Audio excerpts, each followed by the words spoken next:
इस बीच उत्तर प्रदेश के गाजियाबाद में रक्षा मंत्री राजनाथ सिंह ने बीजेपी प्रत्याशी अतुल गर्ग के लिए चुनावी जनसभा को संबोधित किया है। और इस दौरान उन्होंने कहा कि 2019 में मैंने पीएम मोदी के साथ यहां से चुनाव प्रचार की शुरुआत की थी। मेरठ और गाजियाबाद में जो कुछ भी होता है उसका असर देश भर में होता है। रक्षा मंत्री राजनाथ सिंह ने पीएम मोदी की तारीफ करते हुए कहा कि प्रधानमंत्री की कोशिशों की वजह से रूस और यूक्रेन ने 4 घंटे के लिए युद्ध रोक दिया था, जिसकी वजह से हम अपने बच्चों को सुरक्षित बाहर निकाल सके।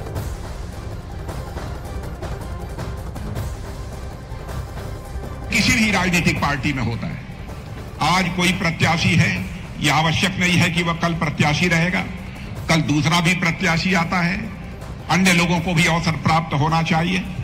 इसलिए इस बार भारतीय जनता पार्टी की इलेक्शन कमेटी ने फैसला किया कि गाजियाबाद संसदीय निर्वाचन क्षेत्र से किसी को चुनाव मैदान में उतारा जाना चाहिए तो श्री अतुल गर्ग को ही चुनाव के मैदान में उतारा जाना चाहिए। बहनों भाइयों, आप लोग जो अच्छी तरह अतुल गर्ग से परिचित होंगे, जानते होंगे, प्रखर मेधा के धनी है। अतुल गर्ग के अंदर अद्भुत काल्पनिक क्षमता है, कुछ कर गुजरने की उनके अंदर तड़पन है, और लंबे समय से इनकी ही नहीं बल्कि इनके परिवार की यदि पृष्ठभूमि देखिए, इनके पिता भी यहां से महापौर रह चुके हैं। बात हो जनता की या मौसम हो चुनाव का, मुद्दा हो देश का या दुश्मन पर प्रहार का, हर खबर की होगी मुकम्मल पड़ताल, मांगेंगे सबसे जवाब, उठाएंगे हर सवाल। खबर के हर पहलू पर बजेगा नगाड़ा, क्योंकि यह है जनता का अखाड़ा। नमस्कार, मैं हूं आनंद नरसिम्हन।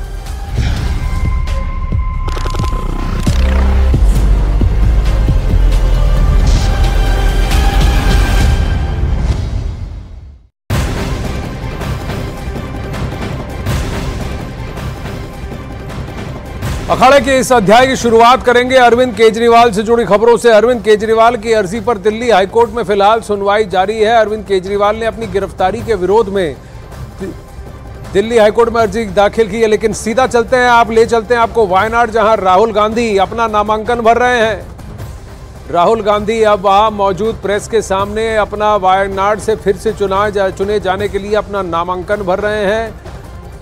अभी राहुल गांधी वायनाड के थोड़ी देर पहले उन्होंने रोड शो किया और फिर उनके साथ उनकी बहन प्रियंका वाड्रा भी वहां मौजूद हैं इन तस्वीरों में, और साथ ही जो उनको नॉमिनीज हैं, मनोनीत कर रहे हैं, वो भी उनके साथ मौजूद हैं। जो उनके प्रपोजर्स हैं, नॉमिनीज हैं, वो भी वहां मौजूद हैं। साथ ही राहुल गांधी वहां उपस्थित मीडिया के सामने अपना नामांकन भरते हुए चुनाव आयोग के सामने आज नामांकन भरने की तारीख है। केरल में चुनाव दूसरे चरण में होगा, 26 अप्रैल को केरल में चुनाव होगा, लेकिन उससे पहले अब वायनाड से चुने जाने के लिए राहुल गांधी अपना नामांकन भरते हुए वायनाड से ही बीजेपी के स्टेट अध्यक्ष के सुरेंद्रन राहुल गांधी को चुनौती देंगे। वहीं लेफ्ट की तरफ से भी अपना उम्मीदवार खड़ा किया गया है। इस वक्त राहुल गांधी की उम्मीदवारी वायनाड से इस बात के लिए भी सुर्खियों में है कि कांग्रेस का साथ एसडीपीआई के साथ ये दावा किया जा रहा है, जिस एसडीपीआई की पुरजोर मुखालफत इन्होंने कांग्रेस पार्टी ने कर्नाटक में की थी और कहा था, और एसडीपीआई के खिलाफ इन्वेस्टिगेशन की भी बात की थी और उनके लिए काफ़ी कुछ कहा गया था कर्नाटक में कांग्रेस पार्टी द्वारा। उसी एसडीपीआई जो कि बैंड ऑर्गेनाइजेशन पीएफआई का पॉलिटिकल विंग है, उसके साथ साझेदारी कर केरल में, और वो भी वायनाड में, इस पर काफ़ी टिप्पणियां हो रही हैं और राजनीतिक विवाद हो रहा है। वहीं कांग्रेस पार्टी ने इसकी पुष्टि नहीं की है कि एसडीपीआई के साथ उनका सपोर्ट है, लेकिन वहीं यूडीएफ में का एक अभिन्न अंग आज तक रहने वाला आईयूएमएल यानी इंडियन यूनियन मुस्लिम लीग, वो एसडीपीआई के खिलाफ काफ़ी बयानबाजी करता रहा है। आईयूएमएल ने पीएफआई और उसके सारे अंगों को, एसडीपीआई को भी मिला करके कहा है कि वो देश विरोधी तत्व हैं, वो समाज विरोधी तत्व हैं और ऐसे तत्वों का साथ उन्हें गवारा नहीं है। ऐसे में कांग्रेस पार्टी और खुद राहुल गांधी, जिन्होंने आईयूएमएल की तारीफ भी की है, जमकर तारीफ भी की है, वो क्या एसडीपीआई के साथ को नकारेंगे या एसडीपीआई के साथ को स्वीकारेंगे? वहीं सीपीआई के उम्मीदवार वहां मौजूद हैं वायनाड में। इस बार मुकाबला त्रिकोणीय है और इसी वायनाड में अमेठी से चुनाव लड़ने वाली स्मृति ईरानी जी भी अब वायनाड में प्रचार करने वाली हैं। के सुरेंद्रन जो केरला बीजेपी के अध्यक्ष हैं, वो वायनाड से राहुल गांधी को चुनौती दे रहे हैं। राहुल गांधी काफ़ी अटकलें लगी थी कि वो शायद उत्तर प्रदेश लौटेंगे, अमेठी में फिर से लड़ेंगे, लेकिन अब तक सिर्फ उनकी उम्मीदवारी वायनाड से तय हुई है।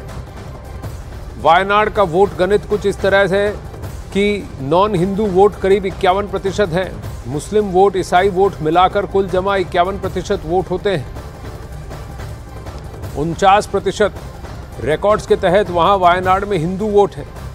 पिछली बार राहुल गांधी को वायनाड से जीत हासिल हुई थी, लेकिन क्या अब की बार वो फिर वायनाड से सफल होंगे? क्या वायनाड राहुल गांधी को बतौर एमपी चुनकर वापस संसद भेजेगा? बहुत बड़ा प्रश्न है। 2019 में इन्हें 64% से ज़्यादा वोट राहुल गांधी को मिले थे, पर क्या यही बात यहाँ फिर से दोहराई जाएगी? अगर 64% वोटर्स लिस्ट में से जितने वोटर्स हैं उसमें से 64% वोट मिला है, यानी कि राहुल गांधी को क्रॉस समुदाय वोट मिला है, चाहे वो हिंदू समाज हो, मुस्लिम समाज हो, क्रिश्चियन समाज हो। केरल के राजनीतिक पटल पर अगर देखें तो उत्तरी केरल में मुस्लिम समुदाय ज़्यादा डोमिनेंट है, सेंट्रल केरला में यानी मध्य केरल में ईसाई समुदाय ज़्यादा डोमिनेंट है, और दक्षिण केरला में हिंदू समुदाय ज़्यादा डोमिनेंट है। अरुण सिंह इस वक्त हमारे साथ जुड़ रहे हैं वायनाड से। अरुण, रोड शो पर कैसा असर था? क्या राहुल गांधी इस त्रिकोणीय फाइट में भी आगे रहेंगे? आज नामांकन भर रहे हैं अपना। देखिए आनंद, जब मैं आपसे बात कर रहा हूं तो मेरे पीछे जो बिल्डिंग है सिविल, उसमें वो अपना नामांकन दाखिल कर रहे हैं। उनके साथ प्रियंका गांधी भी हैं, केसी वेणुगोपाल संगठन महासचिव और रमेश चेन्निथल्ला, ये सारे लोग अंदर गए हैं और नामांकन दूसरी बार वायनाड से वो दाखिल कर रहे हैं। जो रोड शो उन्होंने किया उसमें कांग्रेस के कार्यकर्ता और मुस्लिम लीग के कार्यकर्ता शामिल थे। अच्छा खासा रोड शो था। बस सवाल ये है कि एनी राजा को लेफ्ट फ्रंट ने अपना उम्मीदवार यहाँ पर बनाया है। दोनों दल इंडिया गठबंधन में एक साथ हैं, और कि अगर आप पश्चिम बंगाल की बात करें तो वहाँ एक तरह से सीट समझौता भी, अंडरस्टैंडिंग भी उनसे हो रही है। लेकिन एनी राजा का यह तर्क था कि राहुल गांधी कहीं से भी जीत सकते हैं, वो केरल के अलावा कर्नाटक से जीत सकते हैं, तेलंगाना से जीत सकते हैं, तो उनको वहाँ से लड़ना चाहिए, यहाँ छोड़ देना चाहिए। जबकि कांग्रेस ये कह रही कि 2009 से जब से ये सीट बनी है वायनाड, कांग्रेस का ही यहाँ पर लीडर जीतता रहा है और राहुल गांधी सिटिंग एमपी हैं, तो वो क्यों सीट छोड़ेंगे? और 4,31,000 का मार्जिन था पिछली बार, लगभग 4.5 लाख वोटों से वो जीते थे। कांग्रेस पार्टी यह दावा कर रही है कि मुकाबला भले आप दिलचस्प बता रहे हो, लेकिन जीतेंगे राहुल गांधी। कितने लाख का मार्जिन होगा? उनकी तरफ से 5 लाख का मार्जिन है, क्योंकि 1.5 लाख वोटर बढ़े भी हैं, तो उनकी उम्मीद है कि 5 लाख के आसपास की मार्जिन होगी।